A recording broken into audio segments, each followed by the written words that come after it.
जय माता दी। आप देख रहे हैं धर्म शिक्षा। आप सभी को पता है अभी लॉकडाउन चल रहा है। हालांकि बहुत चीज़ों में छूट दी गई है, फिर भी मंदिरों में जाके पूजा करना अभी भी प्रतिबंधित है। ऐसे में हम मंदिर जाके पूजा नहीं कर सकते। बहुत सारी दुकानें अभी भी बंद हैं। बहुत सारे लोग अभी भी रेड जोन में हैं, जहाँ की मार्केट नहीं खुला है पूरा अभी भी। तो ऐसे में वट सावित्री का व्रत आ गया है। अब इस व्रत में कैसे अपना काम चलाएं, कैसे अगर एक चीज़ नहीं मिल रहा है तो उसके बदले क्या क्या चीज़ हमारे शास्त्रों में उसके लिए बताए गए हैं या व्यवहारिक चलन में है, जो कि आप उपयोग कर सकते हैं और अपनी पूजा को संपन्न कर सकते हैं। इस वीडियो में मैं आपको यही बताने वाला हूँ। वट सावित्री की पूजा के लिए जो भी सामग्री चाहिए होगी वो आपको मैंने पहले ही एक वीडियो में बताया है। अगर आपको वीडियो नहीं मिला, डिस्क्रिप्शन में उस वीडियो का लिंक दे रहा हूँ, वहाँ जाके आप देख सकते हैं। A to Z सामान का लिस्ट वहाँ पे दिया गया है, वहाँ जाके देख लीजिए उस दिन आपको किन किन चीज़ों की ज़रूरत पड़ने वाली है। उसके बाद अब बात आती है कि उनमें से कोई चीज़ अगर ना मिल पाए तो हम क्या करें। तो एक एक करके उन्हीं चीज़ों का मैं आपको दोबारा से ध्यान कराता हूँ और बताता हूँ अगर ये चीज़ नहीं मिल पाए तो आपको क्या करना चाहिए। सबसे पहले याद कीजिए, उस वीडियो में मैंने आपको बताया था बरगद का पेड़ चाहिए। बरगद का पेड़ चूँकि अभी सार्वजनिक जगह में पूजा करना संभव नहीं हो पाएगा क्योंकि लॉकडाउन चल रहा है और सरकार के नियम का पालन हमें ज़रूर करना चाहिए। इसी तरह से हम कोरोना वायरस को हरा सकते हैं। तो पूजा तो अपनी हम छोड़ेंगे नहीं। पूजा के लिए क्या करना चाहिए, बरगद के पेड़ का डंडल मंगवा लेना चाहिए। एक दिन पहले ही घर में मंगवा लें, किसी गमले में लगा लें, किसी मिट्टी पे खोद के उसे लगा दें उस डंठल को। बरगद के पेड़ के पास आपको जाना इससे नहीं पड़ेगा। इससे सामाजिक दूरी भी बनी रहेगी क्योंकि एक ही दिन में मुहूर्त है और सभी एक ही समय में जाएंगे। उस दिन का मुहूर्त मैंने बताया क्या सबसे शुभ मुहूर्त रहेगा, उसको भी मैं दे रहा हूँ डिस्क्रिप्शन में, वहाँ जाकर आप देख सकते हैं। तो उसी शुभ मुहूर्त में लोग ज़्यादा से ज़्यादा जाने की कोशिश करेंगे उस दिन और इस तरह से सामाजिक दूरी का पालन नहीं हो पाएगा। तो ऐसे में क्या करना चाहिए, डंडल एक दिन पहले ही तोड़ के अपने घर पे मंगवा लेना चाहिए। तो बरगद के पेड़ की समस्या तो खत्म हो गई।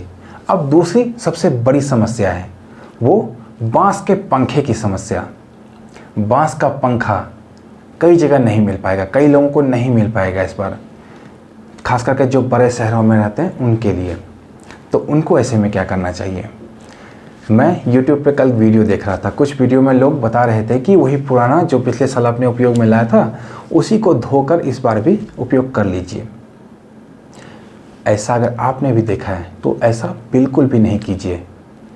आपको मैं ध्यान कराता हूँ क्यों नहीं करना चाहिए।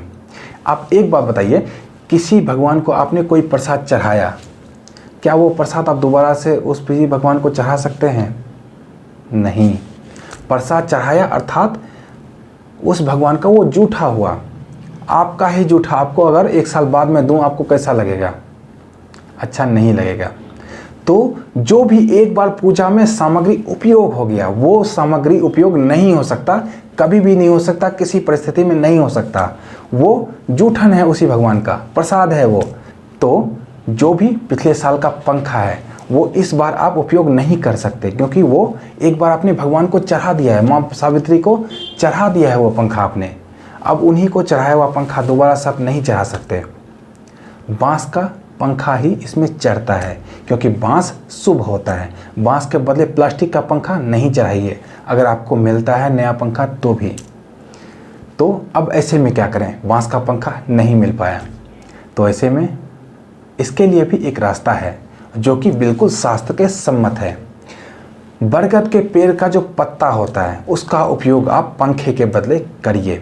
बहुत से लोग करते हैं और सदियों से करते ही आ रहे हैं।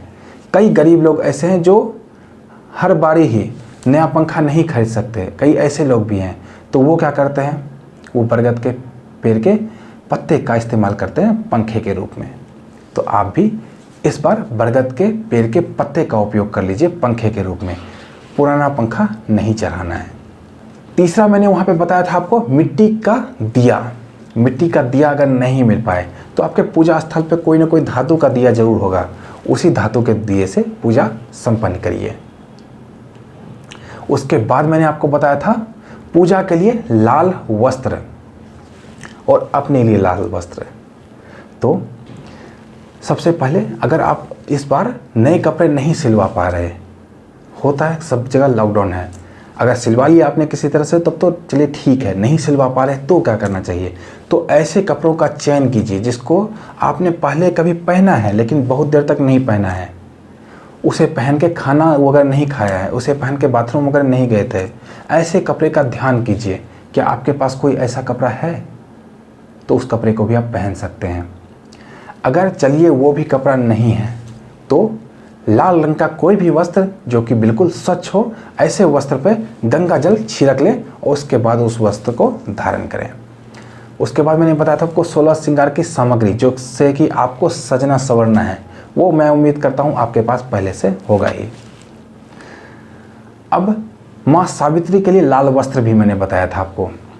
वस्त्र का दुकान हो सकता है ना खुला हो आपके यहाँ, तो लाल वस्त्र आप नहीं खरीद पाएंगे, तो ऐसे में क्या करना चाहिए, आपको मौली का धागा उस लाल वस्त्र के बदले चढ़ाना है। उस दिन मौली का धागा भी अर्पित कर सकते हैं। शास्त्रों में ऐसी बहुत सी विधान है, अलग अलग जगह पूजा पाठ में हम वस्त्र के बदले मौली का धागा ही अर्पित करते हैं, तो ये कर सकते हैं आप। सिंदूर, कुमकुम, रोली, ये सभी आपके यहाँ पहले से उपलब्ध ही होगा, मैं ऐसा मान के चल रहा हूँ। उसके बाद मैंने आपको बताया था मिठाई के लिए। मिठाई अभी दुकान नहीं खुली है, बाहर से लाना संभव नहीं होगा, तो आप क्या कीजिए, घर पे ही कोई पकवान बना लीजिए। घर पे भी तरह तरह की मिठाई लोग बनाते हैं आजकल, यूट्यूब से देखिए, कोई घर पे ही मिठाई बना लीजिए चढ़ाने के लिए। फल फ्रूट हर जगह मिल रहा है अभी भी, तो फल फ्रूट में आपको कोई समस्या मैं उम्मीद करता हूँ नहीं आएगी। बाकी सभी चीज़ें घर में सब कुछ उपलब्ध ही होता है, तो उम्मीद करता हूँ मैं सब कुछ आपके पास होगा ही। तो बरगद का पेड़ सबसे ज़्यादा इम्पोर्टेंट है, वो कई लोगों को समस्या आएगी। उसके बाद बांस का पंखा कई लोगों को समस्या आएगी। इन दोनों चीज़ों का मैंने आपको बताया बहुत ही विस्तार से। अगर आपके यहाँ कुछ और भी ऐसा है जो नहीं मिल पा रहा है किन्हीं वजहों से भी, तो कमेंट बॉक्स अभी भी है, लिखिए, उसमें मैं आपको बताऊँगा पर्सनली कि आपको उसके बदले क्या करना चाहिए। तो मिलते हैं इसी तरह की अन्य ज्ञानवर्धक वीडियो के साथ, तो देखते रहिए धर्म शिक्षा। जय